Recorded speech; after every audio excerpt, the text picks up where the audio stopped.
Baby Metal. Baby Metal. Yeah. Something you guys are not going to expect me to say right now, because all of you are mentioning the live performance that was released. This is not about the live performance. So, for those who don't know, I work for, well, actually, I'm wearing the shirt right now, Smoothie King. I work for Smoothie King, and we got a Smoothie King van. And there's no CD players, no nothing in it. So I had to resort to listening to the radio. There's the very common radio stations. There's one company that owns all of them out here, and you put on 95.5 here in El Paso, and that's the only rock you can get, right? So, because I don't have my headphones, my boss brought the Smoothie King van down so I can use for events, and that's the car I've been using. I was just driving down the road, and I just put on the radio. I just had to have something playing, some type of music. My headphones died for whatever reason.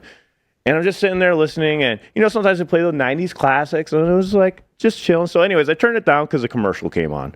And I turned it down, I was just sitting there thinking, and I started turning it up. All of a sudden, I heard Sue Metal's voice coming over the stereo.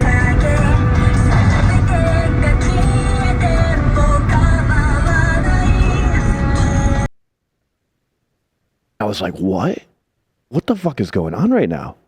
Are they really playing Baby Metal on a main national, radio station, here in the U.S.? And I was like, what the fuck? I turned it up, and I'm like, I'm listening to Japanese right now on the radio? What is happening right now? Especially not in Texas, dude, man. In Texas, El Paso, Texas, Sue Metal is on a radio station. And I'm just like, what the fuck? And I was thinking in my head, this is wild. What the fuck is happening right now? I thought I was dreaming. It's wild. I thought I was dreaming. I was like, there's no way. There's no way this is happening. I mean, because once we did get the local affiliate to play a Baby Metal song or a Baby Metal cover, but this was different. This is across all their stations. And then I realized it was Five Finger Death Punch. That song that they just did a collab release on. There's a lot of reasons why this is amazing. The record label chose to put in the money to push out the Five Finger Death Punch featuring Baby Metal song onto all the stations. And they did it. So, whatever you feel about that song, they fucking did it. That's crazy. You don't know how many people in the U.S. just heard Baby Metal that day. Yeah. And you'd be surprised. There's a lot of people listen to the radio station because people like me, because especially in Texas, we use a lot of older cars, and none of them have CD players. We have to listen to the radio. A lot of the times, even my drummer, Frank, he listens to the radio all the time because he's on those old school tractors and stuff like that all day, working out over here at Escarte Park, and we just listen to radio. So it blew my mind that I fucking heard Baby Metal on the radio. That's wild. That's wild. Congratulations to them. I mean, that is a really big milestone. And now it makes even more sense why Kobo was like, let's do this. I was excited. Definitely. I was super excited. I'm like, oh my God, this is it doesn't happen a lot, man. It doesn't happen a lot. What is happening? If you were to turn on the Sirius, XM radio, they do have some, I know that, my buddy called me a few weeks ago and was like, dude, they were just playing this band Nemophila on this channel I listened to. It was so cool. I was like, yeah, dude. He was like, oh yeah, I know Hannah BA too. They played them. Yeah, I know Baby Metal, blah, blah, blah. But it's different when it's on FM radio. It's not catered to anything in particular. Yeah. So it is definitely cool. It's like finding a Pokemon in the wild. They're like, oh shit, I didn't expect to see that out here. The only thing is, so I want to give them credit. I'm happy that this is happening. Don't shit on this. Don't shit on this. I'm taking off my headphones. I love that they're getting some recognition out here, and this just proves what we were saying about them doing the Western collabs and how it's good for their promotion, right? That being said, I just do not want a song like this to be everybody's opening. I don't want this to be the song where people are like, yeah, well, if they hear this for the first time and they're like, oh, it was okay. If you heard Sunset Kiss for the first time, you wouldn't be like, this is okay. You'd be like, whoa, that was fucking insane. So, I just don't love that idea of, their most pushed out song that's happening in the West right now is a song that I don't think people are going to laugh at. I disagree. You're forgetting that the people that listen to the radio are not music fanatics. They're just listening to radio. They just want their basic songs. And so for them, this is amazing. This will be phenomenal for them. You know what? I take it all back because you're right. Because it sounds more like what they that song that we just heard, that Zilke stuff or the Spirit Box. It does. It sounds more like that stuff. But for them, this is revolutionary. For them, this is what? For us, every day we listen to this stuff. But for them, this is a first of its kind. All right, Alan. Personal taste here. Do you like that band's music so much that you would be willing to let them stay at the level that they're at and keep getting the music that you get? Or would you prefer that they get even more popular over here in the West using songs like this and then have to adjust their music in the future to minimize its creativity so that it stays popular? You know what? Are you rooting for their popularity or quality music? I'm rooting for Well, for that's both. not fair. And, You gotta choose let me between the two. explain. I think they're going to pull off both. They are going to be successful at being popular and being unique because Kawaii came out on the same album with the rest of the song. They're going to keep experimenting. They're going to keep doing things. And I think they're still going to be more popular than ever. And the fans that were there in the beginning, like, or the fans they had since 2014 and earlier or whatnot, like they are going to remember those fond days of when they were first starting.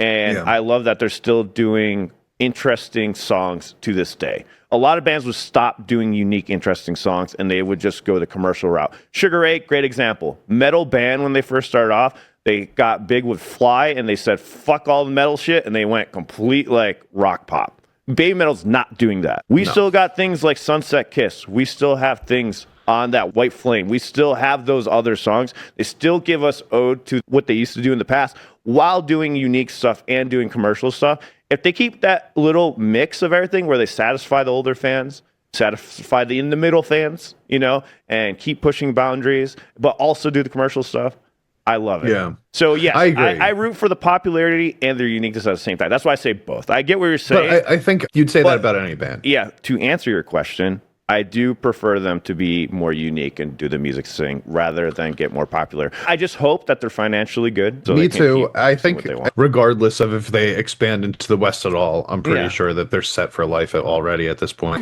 But who knows? They do have weird contracts over there. Yeah, we've heard of so But they many re-signed. artists. So that's the thing, right? Like for me, you think about the starters when these idol groups get together and it's like their starting contract, they're probably not making any money. But if they re-sign because their popularity was so that, you know, they're going to renegotiate at that point. So cross your fingers, hope that they're getting paid. I think they probably are. That being said, I do agree that they did a really good job in this last album of spreading it between, like, here's this mainstream sound that'll appeal to the radio audience, and here's this really creative technical playing that's going on behind us. I think they did a really good job with that. With everything, I'm always fearful that if something gets really popular doing the thing that I'm not into, they're going to cater to that going into the future. The concern is always there. You watch it happen with almost every band, right? But Japanese management, this is Japanese producers. They have a different mindset than Americans do. Americans would go the complete capitalistic route. It's the West, I have right? hope. That's what's getting popular in the West. If that's the song that's going to push in the West, And that's they're how the West is. And they're with Capitol now, so... Yeah, the Japanese scene is just going to be so much more accepting of the eclectic nature of their style, I think, as a whole. I have faith in them at this point. I think they've been really good at keeping it. The concern is there, obviously, but trust that they're going to be fine. They're going to keep making music that's going to appeal to us. I never thought they would have released the album that they just recently did. I really need to do an album review on that. I really want to take a deeper dive into the 1OK Rock album that just released, the songs I checked out, and the fact that they went back to that progressive weird rock, I was like, wow, this band is killer. Like they're really good. They're really showing off their skills. It kind of reminds. Well, they've been around for so long that they better be a good band. At you this know what point, it reminded me of? Some people think when you see a musician playing live, that's their skill set. That's the best they can do. But not all musicians play to their full skill set. And I'm not trying to be like cocky. And on this next point that I'm about to bring up, but I was playing with the Korn cover band, right? And I had played in another band called March of Kronos that was super technical progressive metal, like shredding it the entire time. And I had a buddy he was the bassist. He went and saw the Korn band. This is the extent of it. And like he's with his friends and they're all watching and they're like, oh, that's cool. But they think that's the extent of your skill. And Korn's a very simplistic band. And I remember Jose, he looks at me. He's like, hey, play a solo real quick. Because he's trying to tell his friends, like, no, he can actually play the other stuff. And I just started shredding. And he's like, see? And they're like, what the fuck?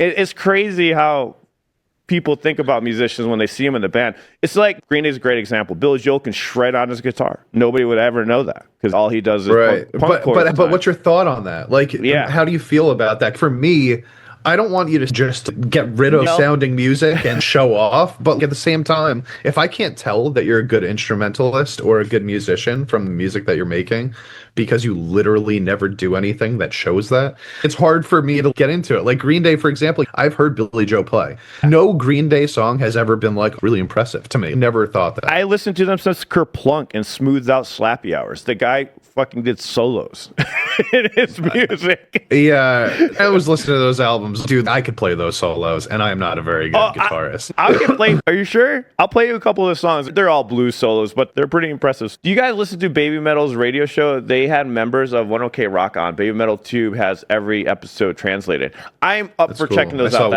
That's really awesome. I am aware of the show, and I'll definitely check it out. But my point is, there's so much more. I didn't expect them to be so comfortable, to be honest. I did check out one of the episodes, and I was surprised by how articulate they were. Maybe it's because we're always doing stuff with them in English whenever we meet them, so it's like there's the translation thing. But when they're speaking in Japanese, they feel so like conversational and stuff like that. It's kind of sucks that we don't get to have conversations with them like that when they're around. You know? I mean, just the fact that Sue Metal's so willing to learn multiple languages and things like that, you could tell that woman's smart. For sure. Just the way that she carries herself and the professionalism that she has. I guess not everybody's going to be like that, but I'm not surprised is what I'm trying to say. I hear you. Well, we'll probably check out more of that as it goes on. I don't think we'll ever do like reactions to it, but Baby Metal Tube has it up here. I'll definitely start checking them out. They have translations over here. So please show them some love. That's really badass. I'm already subscribed. That's cool that they're doing that. I'm going to definitely start taking a look at this. So they do a show like every week, huh? I don't know who's doing the translations. Is this their channel or is this like a fan channel? Baby Metal 2 is one of the biggest Twitch Baby Metal channels. And like that Band-Maid one that was know, when they were doing their show a couple of years ago. Exactly. It's like the Band-Maid animated one, but this is Baby Metal. Congrats to them for doing this and putting it together. They even had the new Prime Minister of Japan on their show before she was the Prime Minister. I did hear about that, and then I saw a bunch of shit about her that people were shitting all over her. So I just tried. That's interesting that they're getting into the political sphere. Well, it was before she was the Prime Minister. So they said, so like she wasn't technically, I guess. But she must have been something in politics, no? What, she wasn't in any politics? I have no idea. I don't know Japanese politics. I don't want to go down it. We will put our foot into something that we will not be able to pull it out of. She used to be a metal drummer when she was young. That's cool. That's really cool that the prime minister of the country used to be a metal drummer. But also in Japan, probably all of them. Every woman in Japan knows how to play metal, dude. I don't know what is going on out there. Like over here, that would be unheard of. Like there's like 4 women that play drums over here. Yeah, it's changing, man. In this music school that I've started with Melody Factory, there's a lot of talented girls that have been playing here. I have this one girl that I teach. She sings and plays guitar. And it's crazy. I was doing a backbeat on drums, and she's so talented. She's super into K-pop and some J-pop and stuff. So I've shown her some Band-Maid stuff. She absolutely loves Band-Maid. And I've been trying to spread the love here at the school. It's been going really well.